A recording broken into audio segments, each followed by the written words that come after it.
Bienvenue à tous ce soir pour l'étude biblique sur un thème qui a été choisi les dimanches par notre sœur Anne-Alexandre.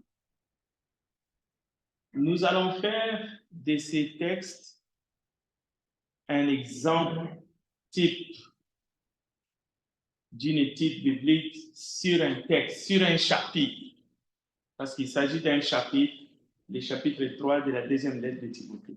Maintenant, je ne veux pas donner l'impression que quiconque voudrait enseigner sur Timothée chapitre 3, il faut qu'il calque sur ce que je veux dire aujourd'hui. En d'autres termes, ce n'est pas la seule manière d'enseigner ou de faire une étude biblique sur Timothée chapitre 3. L'Esprit de Dieu, qui est notre enseignant par excellence, peut nous guider d'une manière ou d'une autre. Mais c'est un exemple simplement type. Et d'ailleurs, j'en ai plusieurs façons de faire une étude biblique sur Timothée chapitre 3. Mais on va aller pas à pas. Alors, nous accueillons nos amis qui sont avec nous en ligne, mais aussi toute personne qui va avoir accès, même dans les jours à venir, à cette étude biblique. Nous sommes mercredi 12 juin 2024. Alors, cherchez dans votre Bible la deuxième lettre de Paul à Timothée, au chapitre 3.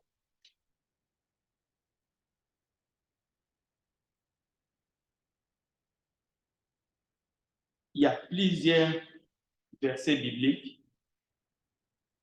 On peut subdiviser les textes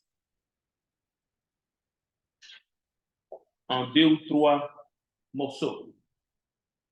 C'est pour dire qu'il n'y a pas qu'un seul message dans le chapitre 3 de la deuxième lettre de Paul à Timothée. Nous allons voir tous les messages qui sont dans ce chapitre. D'abord, en lisant attentivement les textes, la première partie, l'esprit qui a guidé Paul à écrire montre à Timothée et à toute l'Église et à tous les lecteurs, croyants ou non, ce qui va arriver dans les derniers jours. Alors, nous allons lire le 9 premiers versets. Donc, le thème de ces 9 premiers versets, c'est ce qui arrivera dans les derniers jours. Maintenant, avant même de lire, on peut se demander quand a commencé. À la lumière des Écritures, les derniers jours, ce n'est pas aujourd'hui parce que nous sommes au 21e siècle. Non, ce n'est pas 2024. Le dernier jour a commencé depuis l'an 0. C'est-à-dire depuis que Jésus est monté sur la croix, il est descendu de la croix, on a descendu son corps dans le tombeau, mais il est ressuscité. Les derniers jours commencent vraiment, si on veut marquer, c'est par la venue du Saint-Esprit, les jours de la Pentecôte. Comment nous le savons? C'est par les Écritures, c'est Joël qui nous le dit. Ce n'est pas quelque chose qu'on peut inventer comme ça, imaginer. C'est Joël qui a dit dans le dernier temps, dans le dernier jour, vos fils et vos filles prophétiseront, ainsi de suite. C'est Joël, c'est la prophétie de Joël.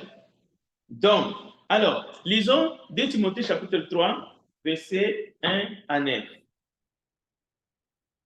Sache que dans les derniers jours, il y aura des temps difficiles, car les hommes seront égoïstes, amis de l'argent, parents, hautains, consommateurs, modèles à leurs parents, ingrats, irreligieux, insensibles, déloyaux, calomniateurs, intempérants, cruels, ennemis des gens de bien, traîtres, emportés, enflés d'orgueil, aimant le plaisir de Dieu, ayant l'apparence de la piété, mais reniant ceux qui en fait la force. Éloignez-toi de ces hommes-là.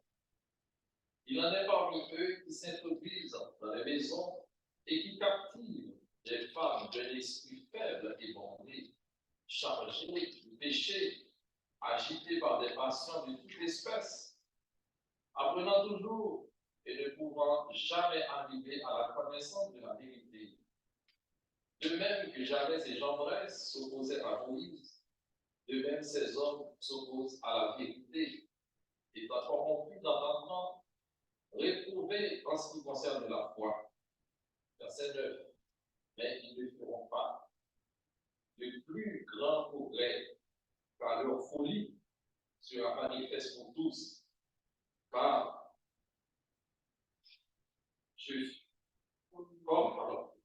comme le fut celle de ces deux hommes. Merci frère, pour la lecture. Alors, nous avons entendu. Donc, dans cette première partie, c'est une description de ce qui arrivera dans les derniers jours. Il ne s'agit pas seulement de ce qui va arriver dans les derniers jours, mais tout cela est mis entre parenthèses par l'apôtre Paul, qui est inspiré, qui avertit que des temps difficiles surviendront. C'est dans le contexte des temps difficiles qu'il va arriver et les hommes de cette époque, de tous ceux qui vivront dans les derniers jours, voici les caractéristiques, voici comment les gens atteindront une sorte de dépravation. Les gens vont se dévaluer, c'est-à-dire ils avaient des valeurs, ils avaient des qualités morales, spirituelles, tout ce que vous voulez, mais à cause des temps difficiles dans les derniers jours, ils vont baisser même la qualité de leur foi, leur amour aussi va se refroidir dans un autre contexte. Jésus parle de la destruction de Jérusalem dans Matthieu chapitre 24. Il y en a qui vont devenir froids par rapport à leur amour. Donc, on ne peut pas ignorer aussi les temps. Maintenant, le texte ne nous dit pas ici clairement qu'est-ce qui fera que les temps seront difficiles ou qui sera responsable de ces temps difficiles. Mais on ne peut pas chercher un bouc émissaire ici parce que le contexte ne le fait pas. On peut simplement dire que l'humain, à cause du péché, à cause de son éloignement, à cause des actions, des actes qui offensent Dieu, mais aussi qui va rendre le monde invivable, maintenant, même ceux qui sont dans l'Église, même ceux qui sont participants de la nature de Dieu, peuvent être touchés par ces choses. Alors, les caractéristiques des hommes de cette époque, même si nous sortons du contexte de l'Assemblée, restons d'abord seulement les caractéristiques des gens comme au temps de Noé. Nous ne parlons pas des gens qui étaient dans l'âge de Noé. Non. Au temps de Noé, les hommes se sont comportés très mal. Et dans les derniers temps, à cause des temps difficiles, dont le premier responsable, c'est d'abord l'humain, l'homme, parce qu'il a écouté la théorie du diable, vous ne mourrez point, parce qu'il a voulu être comme Dieu, parce qu'il a voulu, évidemment, se comparer avec Dieu, devenir un Dieu en puissance, selon la théorie du diable. Évidemment, il a connu le bien et le mal. Mais le mal a dominé sur l'homme. Est-ce que c'était une tactique du malin? C'est là que le diable voulait en venir avec l'homme pour qu'il domine sur l'homme. Évidemment, les textes bibliques nous renseignent mieux. Mais on peut penser à tout cela. Alors, maintenant, on peut maintenant décrire chaque élément caractéristique. On peut passer du temps égoïste. Ça veut dire quoi? Ami de l'argent, ça veut dire quoi? Fanfaron, ça veut dire quoi? Orgueilleux, ça veut dire quoi? Blasphémateur. On peut faire l'étude de ces caractéristiques un à un. Rebelle envers leurs parents. Ingrat. Qu'est-ce que ça veut dire ingrat? Sacrilège. Donc, les temps difficiles vont amener les gens de cette époque dans ces écarts, dans ces péchés qui sont listés ici. Sacrilège, insensible. Ils écoutent même les belles paroles de la bouche des envoyés de Dieu. Mais c'est comme l'eau sur le dos du canard. Ils ne sont pas touchés. Ça descend. Cruel. Des actes cruels. Ennemis du bien. Traître. Impulsif. Enflé d'orgueil. Amoureux du plaisir plutôt que de Dieu. Quand il s'agit du plaisir du monde, tout le monde est là. Quand il s'agit de quelque chose qui dénature, qui ne glorifie pas Dieu, un petit texto avec des propos grossiers, 1 million de vies. La réalité. Mettez un verset biblique. Quand il s'agit d'un giron, ou quand il s'agit de la nudité d'une personne, les gens sont intéressés, les gens de cette époque, 5 millions de vues. Mais quand vous dites une parole de Christ, un j'aime. Il y en a même qui préfèrent regarder de loin pour qu'on ne sache pas qu'ils ont vu. En tout cas, ils ne peuvent pas cliquer, ça ne les touche pas. Mais quand il s'agit d'un proverbe qui ne fait pas partie de l'écriture, tout le monde, j'aime, j'adore, j'aime. Voilà, c'est ça que Jésus a dit. Maintenant, en fait, les textes nous disent impulsif, enflé d'orgueil. Bon, si on se met à étudier chaque terme, je ne pense pas que ça devrait faire partie de l'étude biblique, mais je ne vais pas m'attarder là-dessus. Ce n'était pas la question de votre sœur non plus. La question était plutôt, est-ce que nous ne voyons pas ces choses dans notre époque? Alors, d'abord, est-ce que faisons-nous partie de cette époque qui est qualifiée du dernier temps? La réponse est affirmative. Et comme Jésus dit la vérité, les gens de notre époque faisant partie du dernier temps que Jésus a dit, ne peut qu'être ce que Jésus a dit. Mais est-ce que le but de l'étude, c'est d'identifier que dans les derniers temps, il y aura ces choses? Non. Si on s'arrête là, ce n'est pas une étude biblique. Si on réfléchit comme ça, on est en train de réfléchir à tort et à travers. Parce que ce texte-là n'est pas pour qu'on compare ce qui est dit dans la Bible, parce que la Bible, c'est la vérité à notre époque. La réponse n'est pas de dire oui, ce qui est écrit ici, nous le voyons dans notre époque, ou non, nous ne le voyons pas. C'est comme un cercle vicié. Mais par contre, nous allons trouver le but, l'essence de ces paroles dans les textes. Donc, Paul exhorte les croyants de s'éloigner de ces individus qui portent ces marques, qui se comportent ainsi. Maintenant, il ne faut pas dire que Paul nous demande dans sa lettre ou dit à Timothée de s'éloigner de ces gens-là et de ne pas leur prêcher la bonne nouvelle. Ce serait contradictoire. S'éloigner d'eux signifie que nous ne devons pas les suivre dans ces caractéristiques.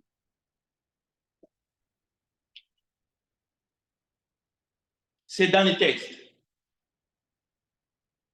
Donc, mais après ces caractéristiques, nous voyons aussi que Paul est en train de dire d'autres caractéristiques que nous allons citer au moins 3.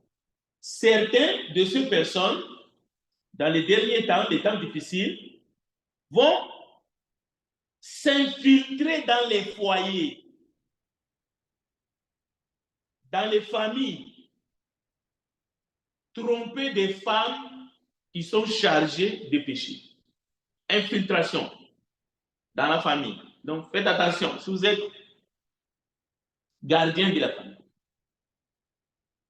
que vous soyez un homme ou une femme, si vous êtes gardien de la famille, parce que la femme sage bâtit sa maison. Dans les derniers temps, à cause des temps difficiles, quelqu'un va venir s'infiltrer dans le but de détruire la famille. Donc, Paul compare ces personnes à des faux enseignants. Il y a 2 faux enseignants, Jannes et Jambres, qui s'opposèrent à Moïse. Maintenant, Paul est en train de comparer Jannes et Jambres à ces personnes, à cause des temps difficiles, dans les derniers temps, qui vont se comporter, mais qui vont aussi infiltrer les familles pour essayer de détruire les familles, pour essayer de charger des femmes, et leur folie sera finalement manifeste pour tous. Alors, ce que l'Église doit faire dans les derniers jours,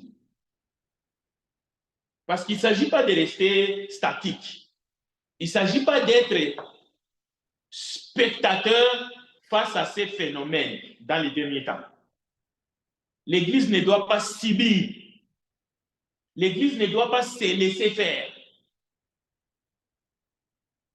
L'Église ne doit pas suivre cet élan.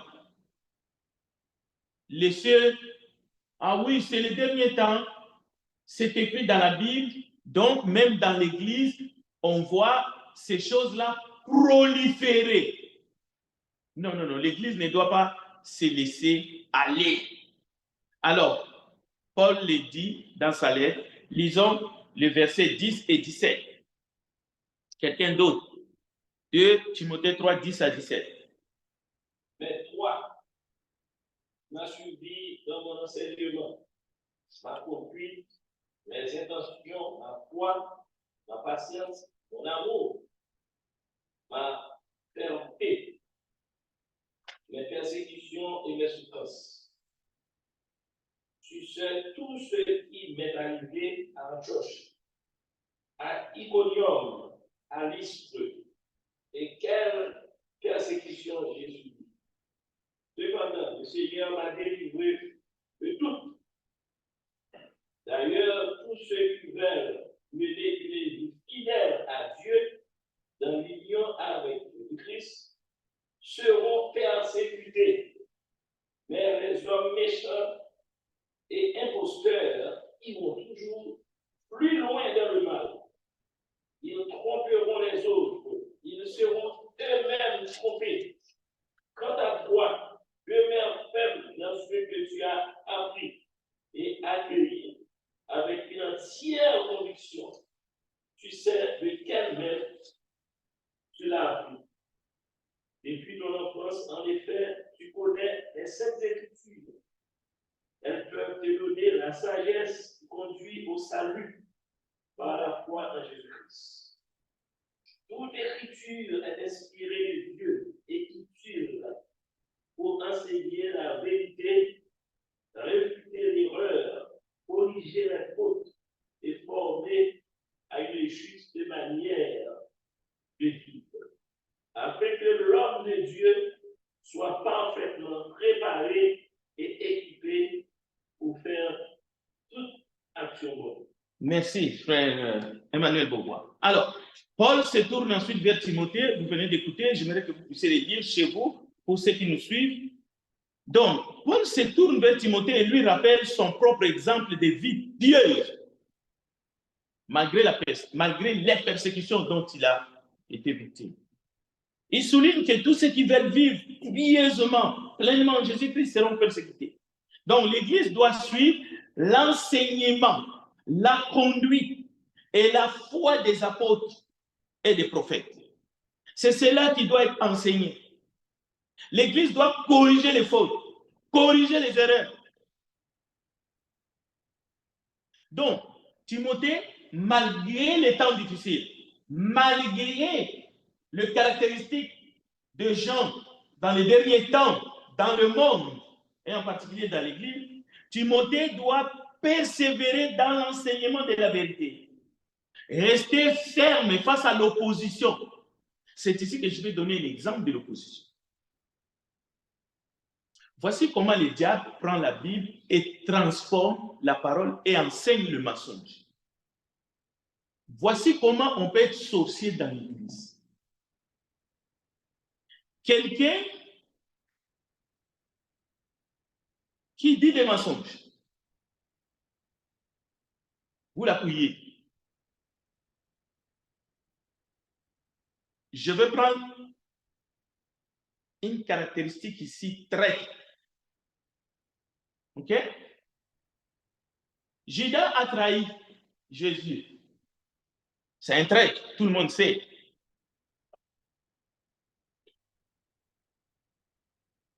Maintenant, est-ce que la Bible est en train de dire que l'Église ne doit pas corriger les mensonges? Que l'Église ne doit pas prêcher la vérité? Lorsque quelqu'un triche et on lui dit qu'il triche, voilà un traître. On dit à la personne qui est en train de dire il faut respecter la vérité, tu es un traître. Ça, c'est la sorcellerie. Parce que, écoutez, si vous voulez étudier 2 Timothée chapitre 3, il ne s'agit pas de lire les choses qui sont décrites ici dans 2 Timothée chapitre 3, verset 1, traître, emporté, égoïste, ainsi de suite. Prenons le cas d'une femme seule qui a passé toute sa vie à chasser tous les hommes qui se présentaient vers lui pour l'épouser parce qu'il trouvait que tous ces hommes-là ne faisaient pas le poids. Maintenant, arrivé à un certain âge, maintenant, il est dans toutes ses inquiétudes, il commence à voir qu'il va passer la vie seul. Un homme marié vient lui faire la cour. Et il est d'accord. Et cet homme-là, il a l'argent, il a tout ce qu'il a. Il a le pouvoir. C'est un homme qui a... OK? Maintenant, sa femme légitime dans la maison remarque cela et commence à dire à son mari, mais je ne te vois pas, tu n'es plus la même personne. Imaginez si cet homme commence à traiter sa femme de jalousie maladive, tu veux me garder pour toi seul, tu manques de compassion. Est-ce que tu ne sais pas que cette femme-là aussi a besoin de quelque chose? De toutes les façons, je t'ai tout donné. Qu'est-ce qui te manque? Vous comprenez? Et il y a des gens qui disent, écoute, si un homme doit rester seulement avec une seule femme, mais il y a beaucoup de femmes comme cette femme que je viens de vous décrire, qu'il a laissé passer toutes les bénédictions que Dieu lui a envoyées d'avoir un homme pour elle seule, et cette femme peut traiter au fait, on ne va pas dire ça rival, mais la femme légitime d'égoïste. Vous comprenez? C'est ça que je dis, c'est la sorcellerie. Ça existe dans notre monde. C'est la sorcellerie dans l'Église. On ne peut pas utiliser ces textes pour dire qu'on est égoïste, on est traître, parce qu'on défend la vérité. Mais c'est ce que le diable fait. Parce que le diable déforme les faits. Le diable veut que nous marchions dans l'erreur, dans le mensonge, que nous puissions dire des demi-vérités, mais en utilisant des textes bibliques. Les gens seront traîtres, les gens seront égoïstes. Ne signifie pas qu'il faut livrer ton mari à toutes les femmes qui ont décidé de rester seules parce qu'elles sont féministes et qu'elles ont peur de terminer leur vie seules. Ne pas être traître ne signifie pas devenir complice du vol, du mensonge. Donc, j'ai trouvé la question de notre sœur Anne un peu géniale. J'ai dit, on va en faire une étude. Le pire danger de l'être humain, c'est d'essayer de dénaturer la parole divine, de donner un autre sens à la parole pure, inspirée. Parce que vous-même, vous voyez les contextes. Ce que l'Église doit faire dans les derniers jours. Lorsque les textes soulignent, prenez un exemple, quelqu'un qui est né d'en haut, qui est baptisé, vous allez guider cette personne dans les péchés. Cela veut dire que vous êtes en train de faire comme les pharisiens. Quelqu'un qui a retrouvé la vérité. Mais vous voulez faire de lui 2 fois un fils de la gêne en essayant de le guider dans le mal. Mais qui êtes-vous?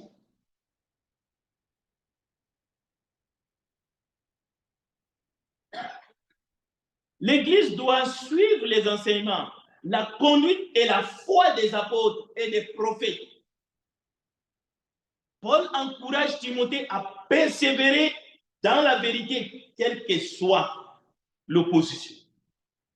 Donc, en résumé, nous venons de déterminer quelques points clés. La première partie de ce texte, de ce chapitre, décrit les signes du dernier jour.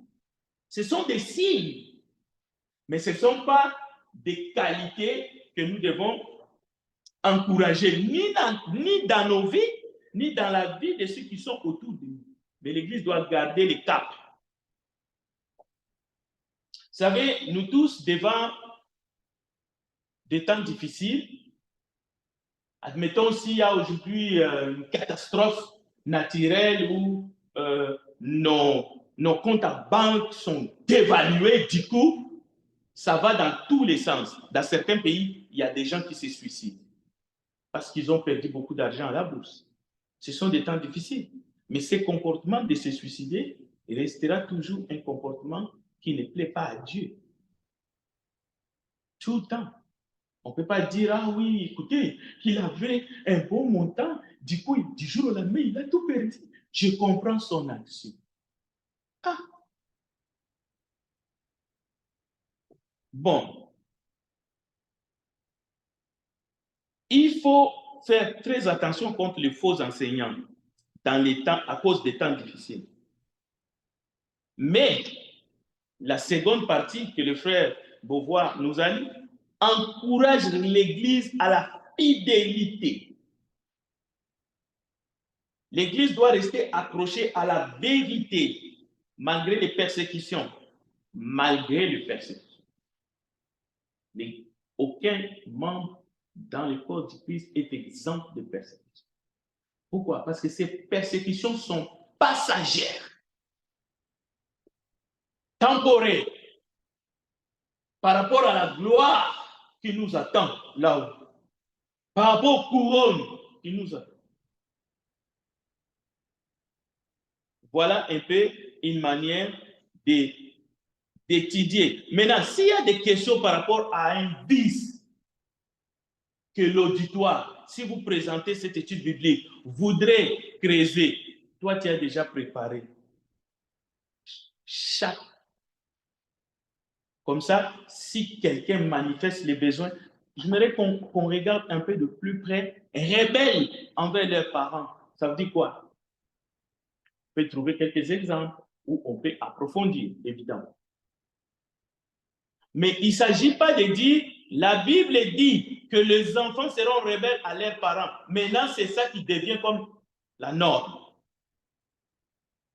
Au point que non, laissez-les. Les enfants de 7 ans, c'est toujours comme ça. Donc, tu es en train de valider. Tu es en train de valider. C'est satanique. Parce que l'enseignement, c'est que l'Église doit persévérer dans la vérité. L'Église doit aider les enfants à obéir et à être des enfants qui cherchent à plaire à leur Dieu et à servir Dieu. Il ne s'agit pas de valider quoi que ce soit. Voilà, je vais prendre quelques questions, quelques commentaires avant que les temps nous fassent défaut. Est-ce qu'il y a des questions, des commentaires à cette étape? Oui, Beauvoir. Merci. Ma question, lorsqu'on le verset 5, le 3, le verset clairement, éloignez-vous ou bien détournez-vous de cette chose-là.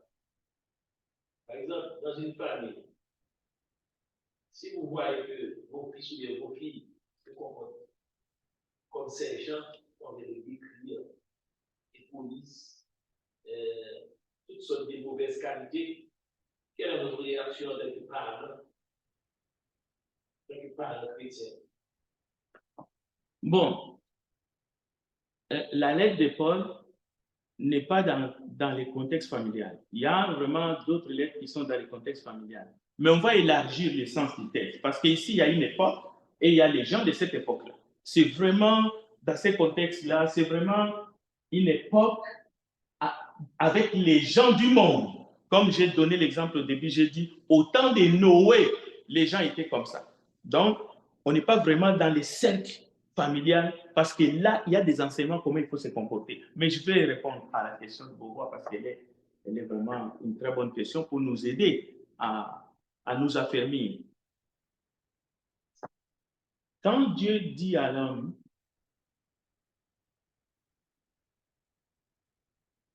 de diriger tout, et il dit à l'homme et à la femme, soyez féconds.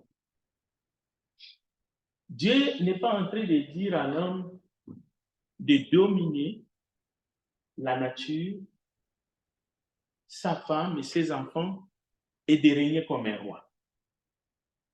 Ça, c'est une fausse interprétation. Dieu est en train de dire à l'homme de gérer toutes choses.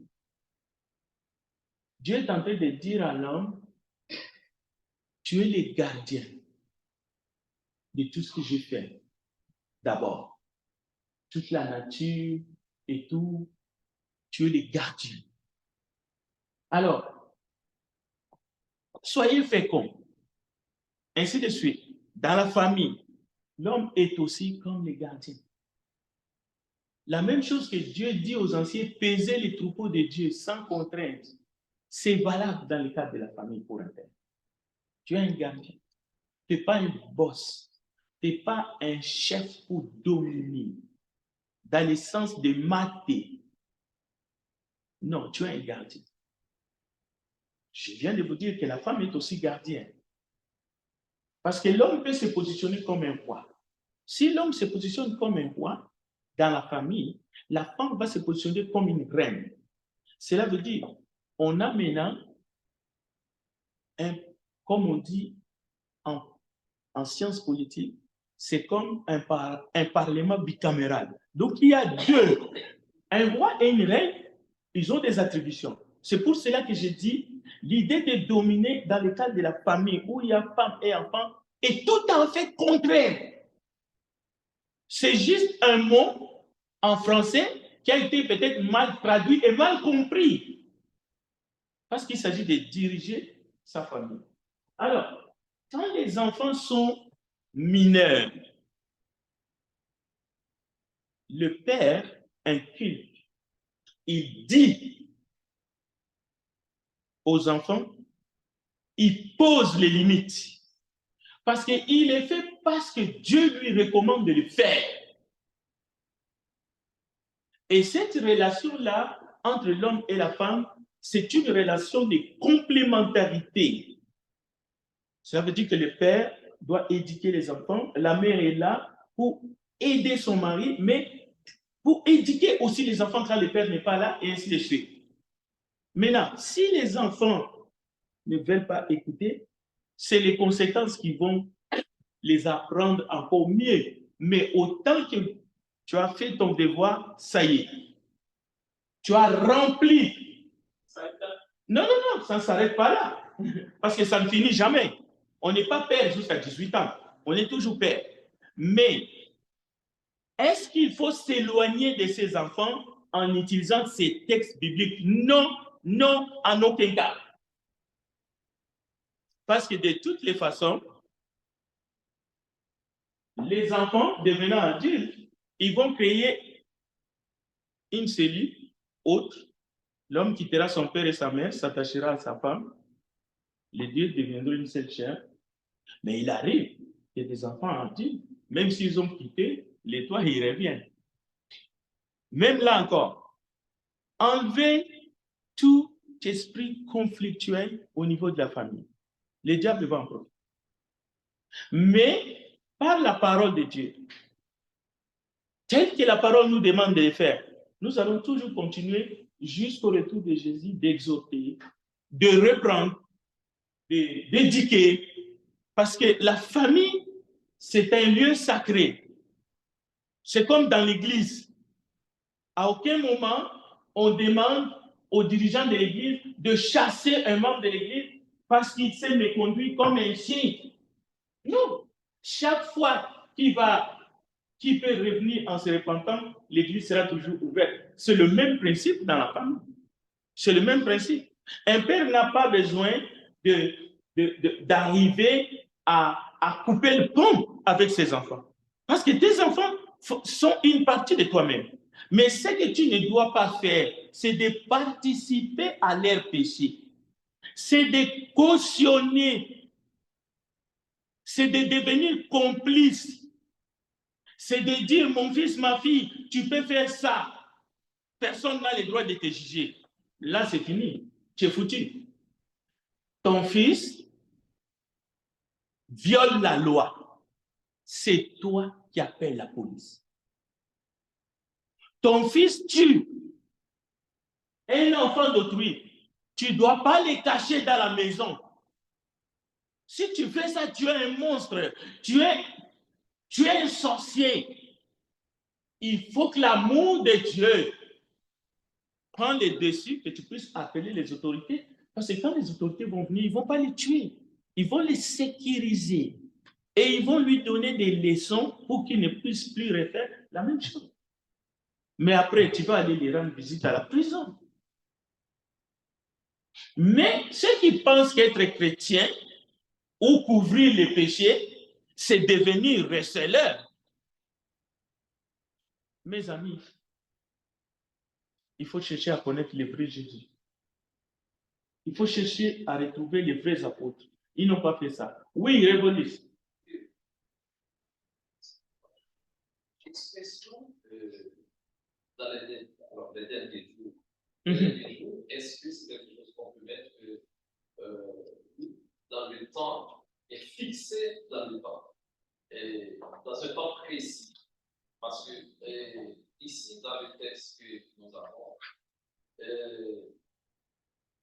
selon l'esprit de Paul a sorti, d'ailleurs, pour vous parler, c'est une épître pastorale adressée à quelqu'un qui est consacré au service de Dieu, qui a Timothée.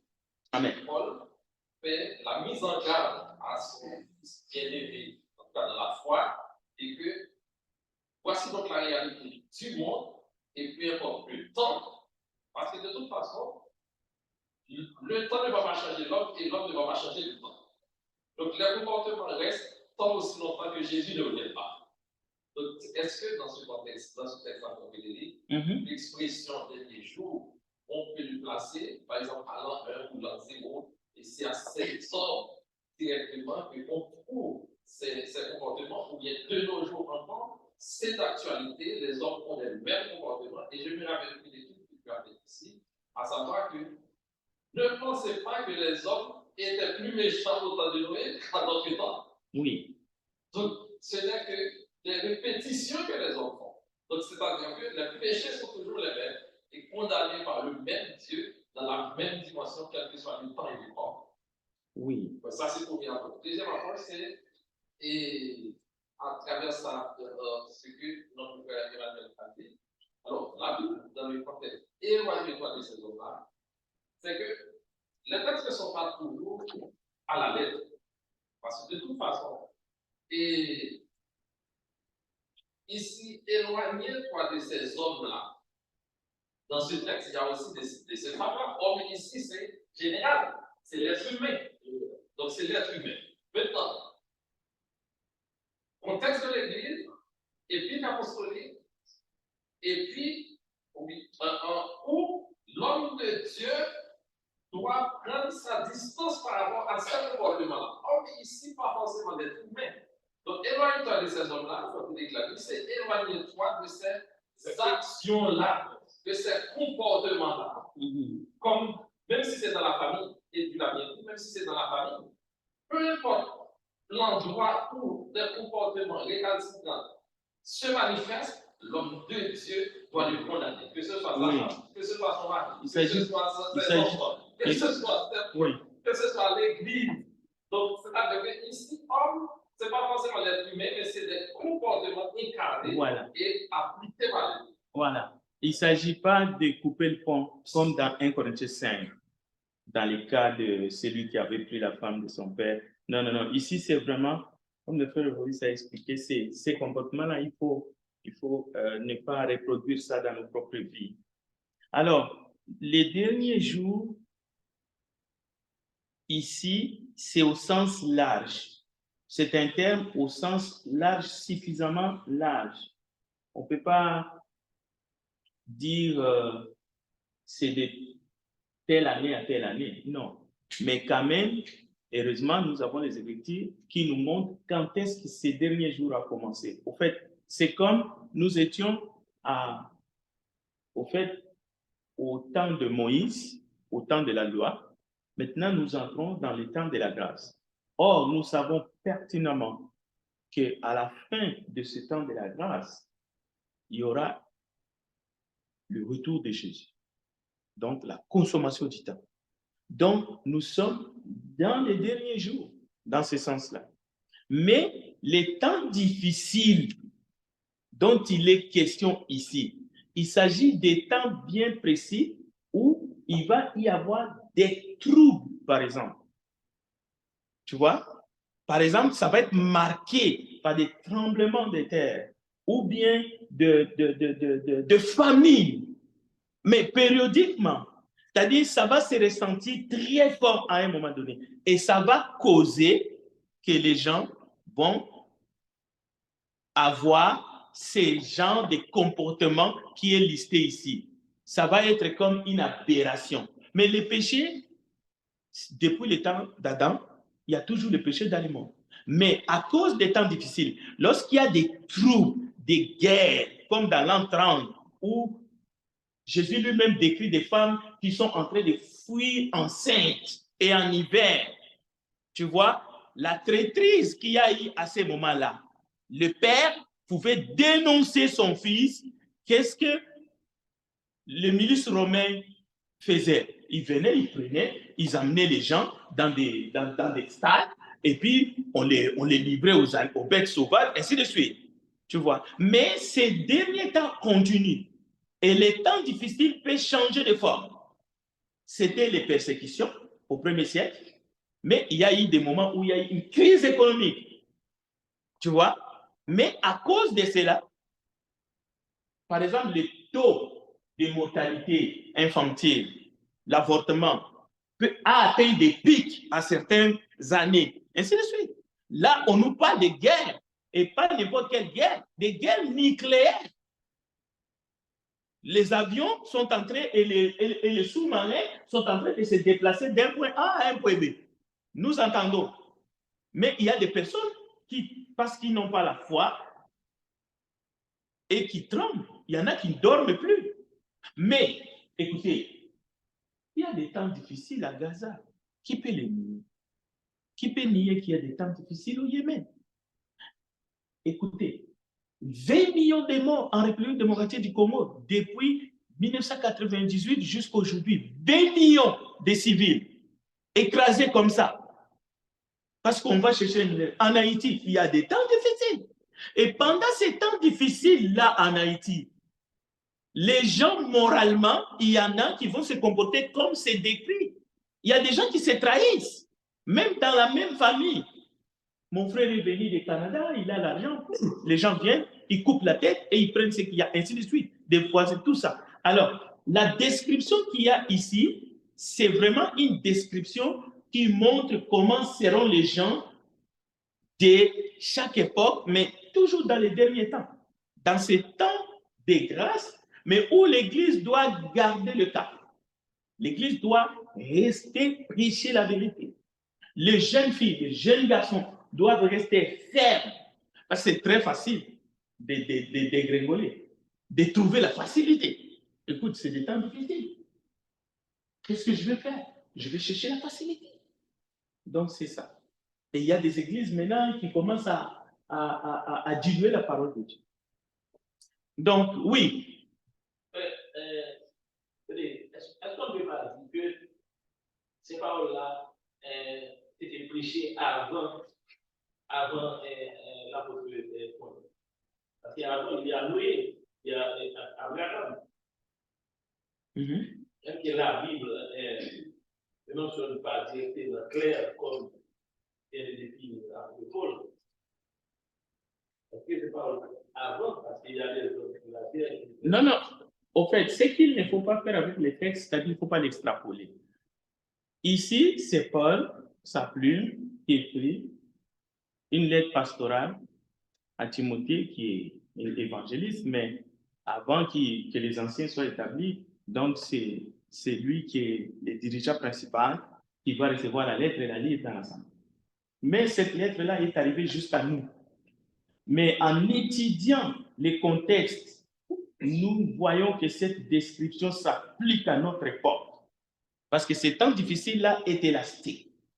Maintenant, comme Jésus lui-même l'a bien fait dans son sermon sur la montagne, là, tu as tout à fait raison.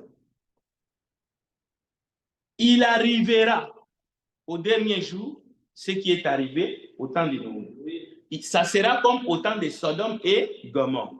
C'est-à-dire, Jésus est en train de montrer que ce qui se passe aujourd'hui ou ce qui va arriver vers la fin de temps, quand je vais revenir, mais ça s'est passé aussi au temps abrahamique avec les villes de Sodome et Gomorrhe.